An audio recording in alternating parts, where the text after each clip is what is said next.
Hey everyone, it's Matt. Joe Biden was out this afternoon signing the executive order of the day.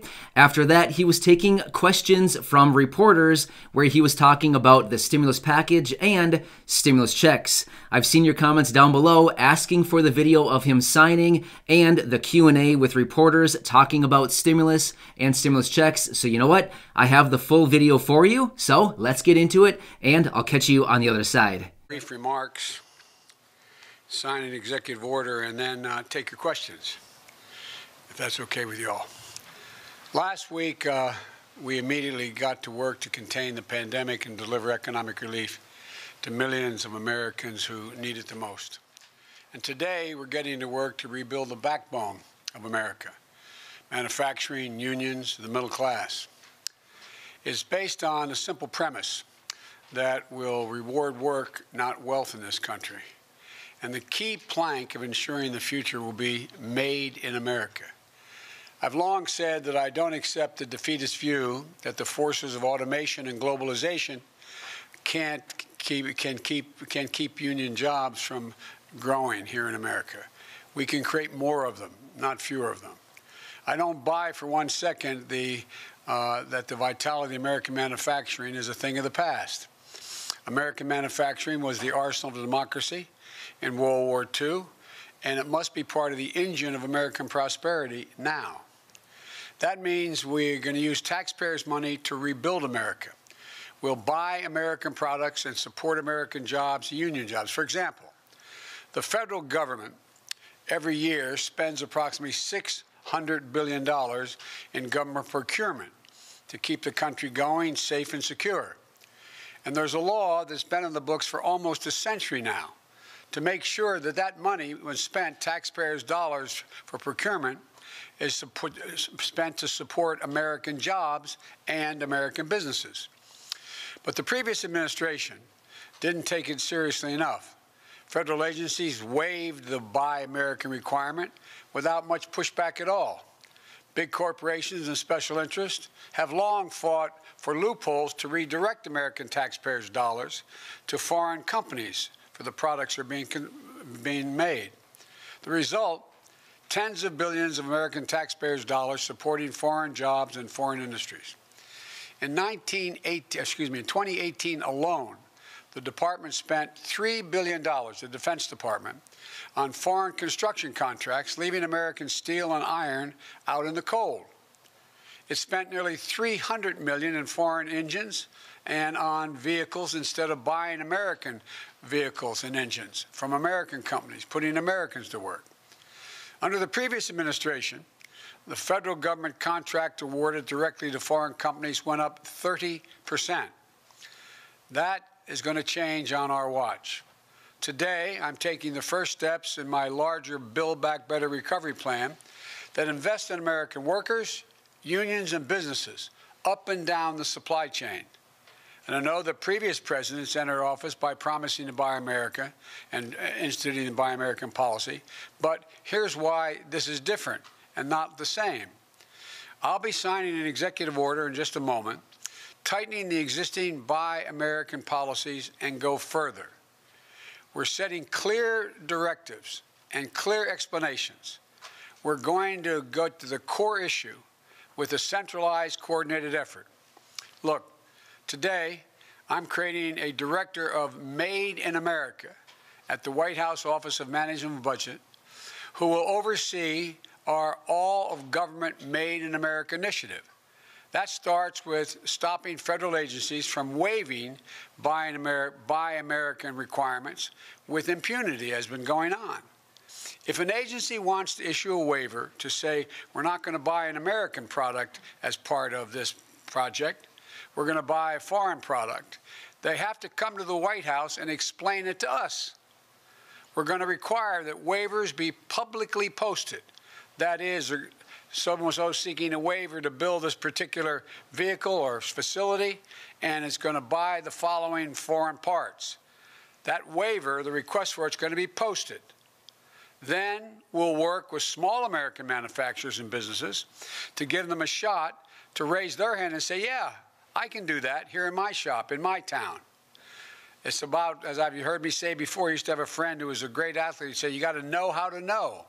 These small businesses don't even know they can compete for making the product that is attempting to be waived and being able to be bought abroad. And I'm directing the Office of Management and Budget to review waivers to make sure they are only used in very limited circumstances. For example, when there's an overwhelming national security, humanitarian, or emergency need here in America. This hasn't happened before. It will happen now. Here's what else we're going to be doing.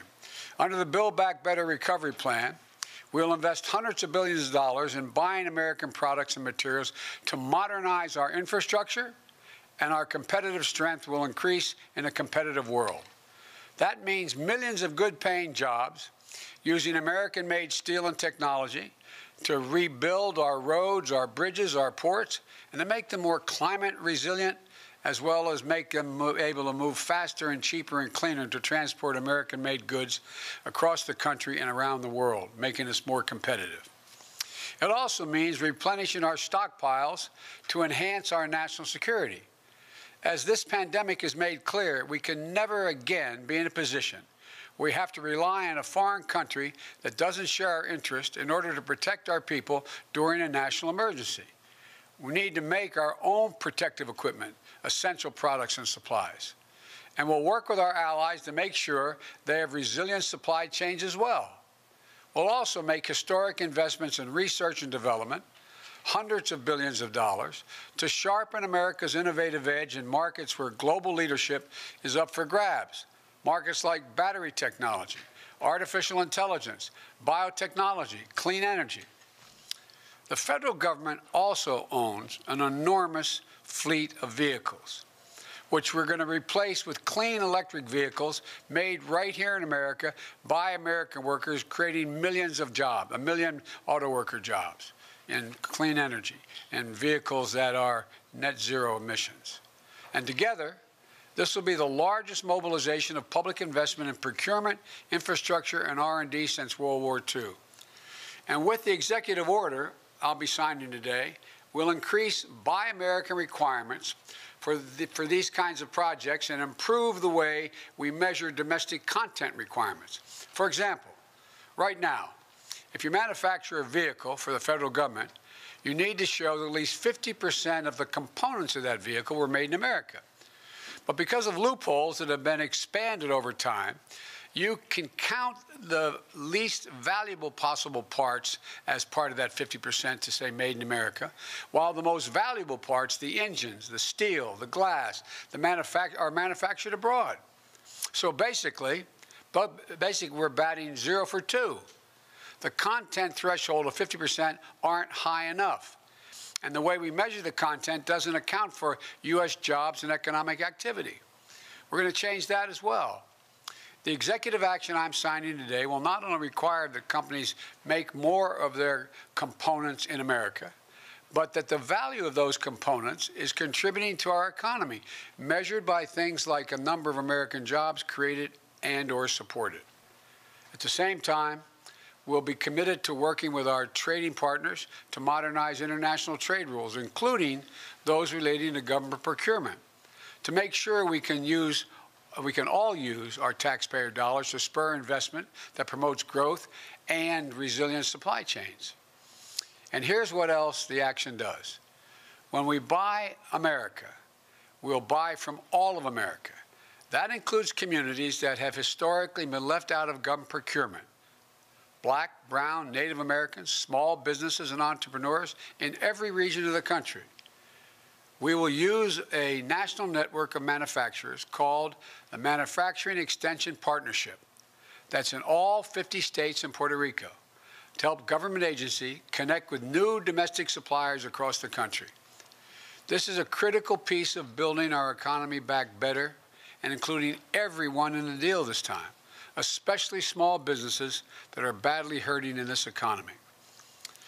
The executive action I'm taking also reiterates my strong support for the Jones Act and American vessels, and our ports, especially those important for America's clean energy future and the development of offshore renewable energy. I'll close with this. The reason we need to do this is America can't sit on the sidelines in the race for the future. Our competitors aren't waiting. To ensure the future is made in America, we need to win not just the jobs of today, but the jobs and industries of tomorrow.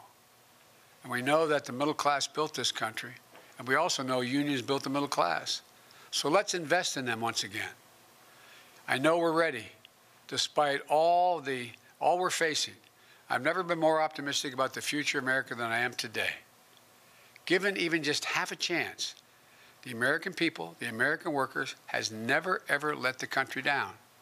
Imagine if we give them a full chance. That's what we're going to do. I'll stop here and sign the executive order, then come back and take some of your questions.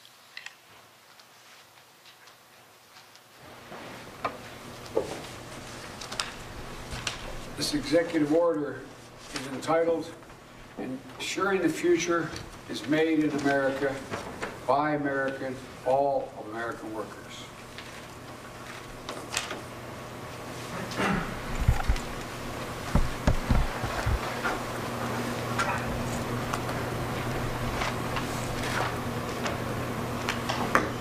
There you go. Now I'll be happy to take your questions. Mr. President. Thank you, Mr. President. Jonathan Lemire with the Associated Press. Two topics, if I may. The first, you have made reopening schools a central part of your first 100 days agenda, and you've long portrayed yourself as an ally to the teachers and the unions. Right now, the Chicago Teachers Union has refused. They've defied an order to return to in-person classrooms because of a lack of vaccinations. Do you believe, sir, that teachers should return to schools now? I believe we should make school classrooms safe and secure for the students, for the teachers, and for the help that's in those schools maintaining the facilities. We need new ventilation systems in those schools. We need testing for people coming in and out of the classes. We need testing for teachers as well as students. And we need the capacity to know that, in fact, the circumstance in the school is safe and secure for everyone. For example, there's no reason why the clear guidance will be that every school should be thoroughly sanitized, from the lavatories to the hallways. And so this is about making, and none of the school districts that I'm aware of, there may be some, public school districts, have insisted that all those pieces be in place. And I might add, it's the same kind of thing I hope we can do with small businesses and businesses, making sure they have the capacity to test their workers when they come in, to make sure they have plastic dividers between their booths and in their restaurants, etc., to make sure they can sanitize. So it's not so much about the idea teachers aren't going to work. The teachers I know, they want to work. They just want to work in a safe environment, and as safe as we can rationally make it, and we can do that, and we should be able to open up every school, kindergarten through 8th grade, if in fact we administer these tests. And it'll have the added advantage, I might add, of putting millions of people back to work. All those mothers and fathers that are home taking care of their children rather than go to work even when they can work. They're not able to do it unless they have the luxury of working distance-wise like many of us do. They're not able to do it. And so this is about generating economic growth overall as well. Great. Alex from Reuters.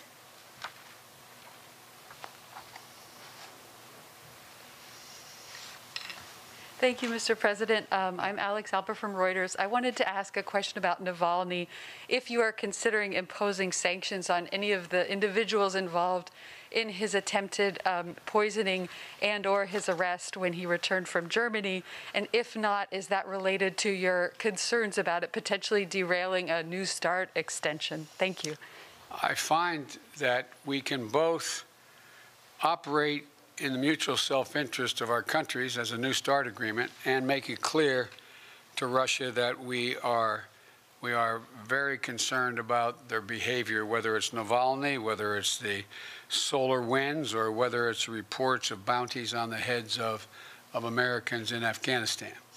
I've asked the agencies in question to do a thorough read for me on every one of those issues, to update me precisely where they are, and I will not hesitate to raise those issues with the Russians. Jeff from NBC.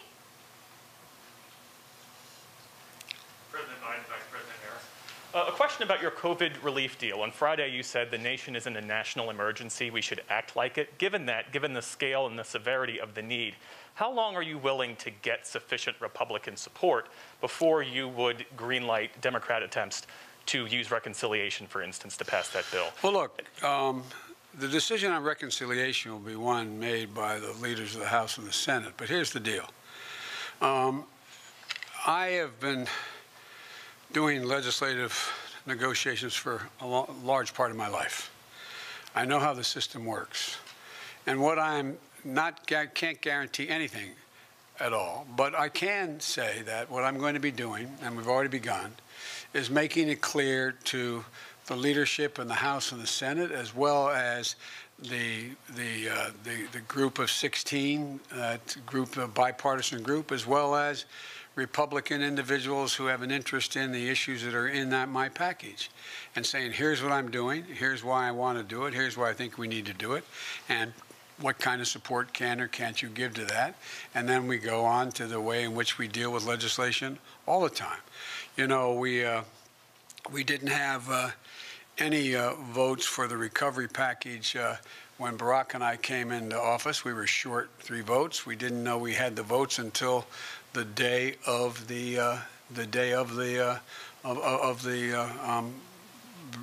bringing it up. And but here's the deal, you know. It's interesting, and I know you ask a lot of these questions, you know the answers, but you have to help educate the public as well. I'm not suggesting you don't know what I'm about to say. No one wants to give up on their position until there's no other alternative. They have to make a decision that they don't support what is being proposed, or they insist on what they have, or they let it all go away, fall down. I think we're far from that point right now. The decision to use reconciliation will depend upon how these negotiations go. And let me make clear about negotiations. I've always believed part of negotiation on the part of a president and or a chairman of a committee trying to get a major piece of legislation passed is about consultation. It's not enough for me just to come up to you and say, I like this, I expect you to support it. I want to explain to you why I think it's so important in this package that we have to provide for money for additional vaccines. Why I think it's so important, why we provide for money to extend unemployment benefits, why I think it's so important that we provide money to provide for the ability of people not to be thrown out of their apartments during this pandemic because they can't afford their rent. And to make the case to you why I think and what I think the priorities within this piece, we think the priorities are, I apologize, were within this legislation. And I don't expect we'll know whether we have an agreement and to what extent the entire package will be able to pass or not pass until we get right down to the very end of this process, which will be probably in a couple weeks. But the point is, this is just the process beginning. Annie, the Washington Post. Thank you, Mr. President. Annie Linsky with the Washington Post. I wanted to ask you a little bit about one of the sort of major themes of your campaign and how you sort of intend to measure and enact it, and that is the idea of unity. If you could talk a little bit about what you see unity as being. There are some people who are defining it as being bipartisan. Others are saying it is what most of the people in the country, defined by some poll, might believe, or any sort of number of, or perhaps it's 50 plus 1, or 50 plus 2, or 75%.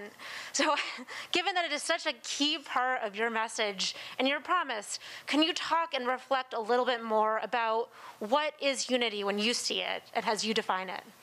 Well, Annie, I think it makes up several of the issues, the points you made. One is unity requires you to eliminate the vitriol. Make anything that you disagree with about the other person's personality or their lack of integrity or they're not decent legislators and the like. So we have to get rid of that. And I think that's already beginning to change, but God knows where things go, number one. Unity also is trying to reflect what the majority of the American people, Democrat, Republican, Independent, think is within the fulcrum of what needs to be done to make their lives and the lives of Americans better. For example, if you look at the data, and I'm not claiming the polling data to be exact, but if you look at the data, you have, I think it's, I hope I'm saying it gets correct. You may correct me if I get the number wrong. I think it's 57, 58% of the American people, including Republicans, Democrats, and Independents, think that we have to do something about the COVID vaccine. We have to do something about making sure that people who are hurting badly, can't eat, don't have food, are in a position where they're about to be thrown out of their apartments, et cetera, being able to have an opportunity to get a job, that they all think we should be acting. We should be doing more. Unity also is trying to get, at a minimum, if you pass a piece of legislation that breaks down on party lines, but it gets passed, it doesn't mean there wasn't unity. It just means it wasn't bipartisan. I prefer these things to be bipartisan because I'm trying to generate some consensus and take sort of the, how can I say it, the vitriol out of all of this. Because I'm confident from my discussions. There are a number of Republicans who know we have to do something about food insecurity for people in this pandemic. I'm confident they know we have to do something about figuring out how to get children back in school. And there's easy ways to deal with this. One, if you're anti-union, you can say it's all because of teachers. If you want to make a case, though, that it's complicated, you say, well, what do you have to do to make it safe to get in those schools? Now, we're going to have arguments. For example, I propose that because it was bipartisan, I thought it would increase the prospects of passage, the additional $1,400 in direct cash payment to folks. Well, there's legitimate reason for people to say, do you have the lines drawn the exact right way? Should it go to anybody making over X number of dollars or why? I'm open to negotiate those things. That's all. I picked it because I thought it was rational, reasonable, and it had overwhelming bipartisan support in the House when it passed. But this is all a bit of a moving target in terms of the precision with which this goes. You're asking about unity, 51 votes, bipartisan, et cetera. The other piece of this is that the one thing that gives me hope that we're not only going to sort of stay away from the ad hominem attacks on one another is that there is an overwhelming consensus among the major economists at home and in the world that the way to avoid a deeper recession moving in the direction of losing our competitive capacity is to spend money now. From across the board, every major institution has said, if we don't invest now, we're going to lose so much altitude in terms of our employment base and our economic growth, it's going to be harder to reestablish it. We can afford to do it now. As a matter of fact, I think the response has been, we can't afford not to invest now. We can't afford to fail to invest now. And I think there's a growing realization of that on the part of all but some very hard-edged partisans, maybe on both sides. But I think there is a growing consensus. Whether we get it all done exactly the way I want it remains to be seen. But I'm confident that we can work our way through. We have to work our way through because, as I've said 100 times, there is no ability in a democracy for it to function without the ability to reach consensus. Otherwise, it just becomes executive fiat or battleground issues that get us virtually nowhere. I don't want to hold my colleague may know, the vice president, but I think there were very few debates on the Senate floor the whole last year on almost any issue. Well, that benefits no one. doesn't inform anybody, doesn't allow the public to make judgments about who they think is right or wrong. So I am optimistic that it may take some time, but over the year, the way if we treat each other with respect, and we're going to argue like hell. I'm confident of that, believe me, I know that. I've been there. But I think we can do it in a way that we can get things done for the American people. Great. Last question, Josh from Bloomberg.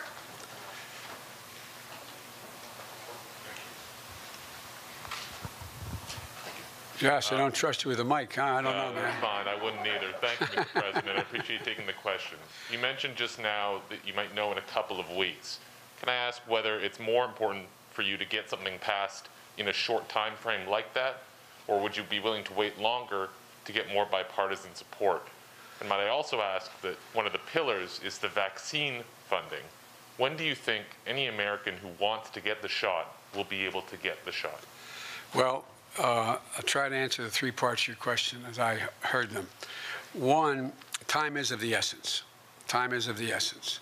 And I must tell you, I'm reluctant to cherry pick and take out one or two items here and then have to go through it again, because these all are kind of, they go sort of hand in glove, each of these issues, number one. Number two, we are optimistic that we will have enough vaccine, and in very short order. We, as you know, we came in office without knowledge of how much vaccine was being held in abeyance or available.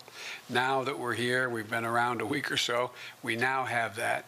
And we've gotten commitments from some of the producers that they will, in fact, produce more vaccine in a relatively short period of time and then continue that down the road. So I'm quite confident that we will be in a position within the next 3 weeks or so to be vaccinating people at the range of 1 million a day or in excess of that. That is I promised that we would get at least 100 million vaccinations. That's not people, because sometimes you need more than one shot, the vaccination, but 100 million shots in people's arms of the vaccine. I think with the grace of God and the goodwill of the neighbor and the creek not rising, as the old saying goes, I think we may be able to get that to 1.5 million a day rather than 1 million a day. But we have to meet that goal of 1 million a day. And everything points that we're going to have, enough vaccine, B, enough syringes and all the paraphernalia needed to store, keep, inject, move into your arm the vaccine. 3, a number of vaccinators, people administering the vaccine, which is not an easy task. Of those who have those facilities, like the nursing homes and hospitals, they have the people to do it, but they don't have the capacity to do everyone. And so I think we're going to have, we're leaning hard into areas where we produce more vaccinators. We feel confident we can do that. And thirdly, it's really important that we have the fora, the place, the facility, the circumstance where people can show up, stand in line, and get their vaccine without having to stand in line for 8 hours. Being able to pick up the phone, call the pharmacy, and get your name on the list, et cetera. All those mechanical things are really, they sound simple, but they're all consequential when we're trying to get out a minimum of 100 million vaccinations in 100 days and move in the direction where we are well beyond that in the next 100 days, so we can get to the point where we reach herd immunity in a country of over 300 million people. Does that answer your question? Well, my question was at what date or roughly when do you think anyone who wants one would be able to get it? Is it summer? Is it fall? Oh, I know. I think it'll be this spring. I think we'll be able to do that this spring. And but it's going to be a logistical challenge that exceeds anything we've ever tried in this country, but I think we can do that. I feel confident that by summer we're going to be well on our way to heading toward herd immunity and increasing the access for people who aren't on the first on the list, all the way going down to children, and how we deal with that. But I feel good about where we're going, and I think we can get it done. Thank you, guys. One more on vaccine. Mr. President, one more on vaccine. Wait. I know he always asks me tough questions. He always has an edge to them, but I like him anyway. So go ahead and ask the question. Thank you, Mr. President. So you just said that you think within 3 weeks or so, we'll be at the point where there are 1 million vaccines per day, but it seems like... No, I think we'll get there before that. I said, I misspoke. I hope we'll be able to increase as we go on until we get to the 1.5 million a day. That's my hope. And then the follow-up to that would be, now that you're president and you're saying there's nothing we can do to change the trajectory of the pandemic in the next several months, what happened to 2 months ago when you were talking declaratively about I am going to shut down the virus? Well, I'm going to shut down the virus, but I never said I'd do it in 2 months. I said it took a long time to get here. It's going to take a long time to beat it. And so we have millions of people out there who have the virus. We're just, for the first day, I think, correct me if I'm wrong, I've been doing other things this morning, speaking with foreign leaders, but one of the things I think this is one of the first days that the number has actually come down, the number of deaths and the number on a daily basis and the number of hospitalizations, et cetera. It's going to take time. It's going to take a heck of a lot of time. And we still have, as Dr. Fauci constantly points out, it's one thing when we have mass, how can I say it politely, mass disregard of the warnings about not wearing masks and wearing masks and social distancing and failure to social distance and people getting together on holidays in ways that weren't recommended, et cetera. We see, first thing that happens is we see the number of infections go up. Then you see the hospitalizations go up. Then you see the deaths go up. And so we're in this for a while. I mean, what are we now? About 410,000 deaths? And there's going to be more. The prediction, as I said from the very beginning of getting here, after being sworn in, was the predictions were we're going to see somewhere between a total of 600,000 and 660,000 deaths before we begin to turn the corner in a major way.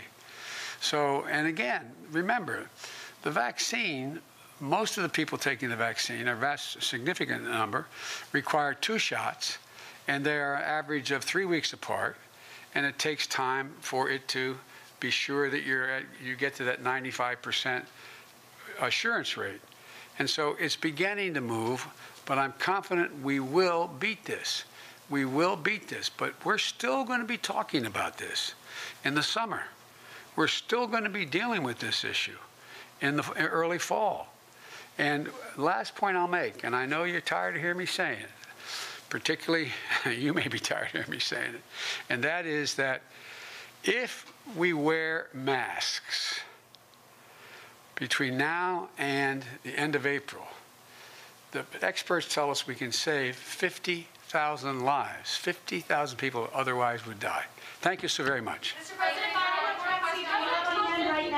Hey everybody, welcome back. So that was the full video from today. Now remember, with my video that I had out a few hours ago, Joe Biden is going to be signing a bunch of executive orders every day this week. So I'll keep you posted. Have a great evening, and I'll see you again tomorrow morning. Thanks everybody. I really appreciate you. If you haven't done so, make sure to hit that subscribe button down below. Thanks again. You're awesome.